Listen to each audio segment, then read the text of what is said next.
lawyer. Can you address that story and tell us, did the president really try to do that? Look, the statement that Don Jr. issued is true. There's no inaccuracy in the statement. The president weighed in as any father would based on the limited information that he had. This is all discussion, frankly, of no consequence. There was no follow-up. It was disclosed to the proper parties, which is how the New York Times found out about it to begin with. The Democrats want to continue to use this as a PR stunt and are doing everything they can to keep this story alive and in the papers every single day. The president, the American people, they voted America first, not Russia first, and that's the focus of our administration. John? Can you clarify the degree to which the president weighed in? He certainly didn't dictate, but, you know, like I said, he weighed in, offered suggestion like any father would do.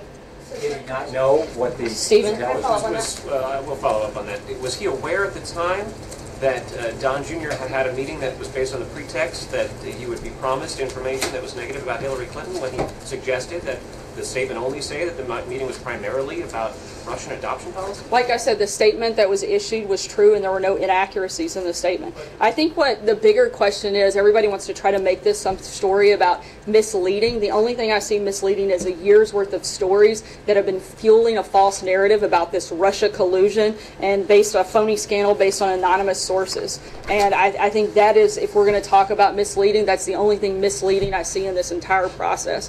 You guys are focused on a meeting that Don Jr. had no consequence when the Democrats actually colluded with a foreign government like Ukraine. The Democrat-linked firm Fusion GPS actually took money from the Russian government while it created the phony dossier that's been the basis for all of the Russia scandal fake news. And if you want to talk further about a relationship with Russia, look no further than the Clintons, as we've said time and time again. Bill Clinton was paid $500,000 to give a speech to a Russian bank and was personally thanked by Putin for it. Hillary Clinton allowed 1/5 of America's uranium to reserve to be sold to a Russian firm whose investors were Clinton Foundation donors, and the Clinton campaign chairman's brother lobbied against sanctions on Russia's largest bank and failed to report it. If you guys want to talk about having relations, which you seem obsessed with doing, look no further than there. If you want to talk about somebody who's actually been tough on Russia, look at President Trump. He wants more fracking, more coal, more energy, a stronger military, a stronger defense. Those things aren't good for Russia. I think the distinctions are very clear, and you guys want to create a narrative that just doesn't exist.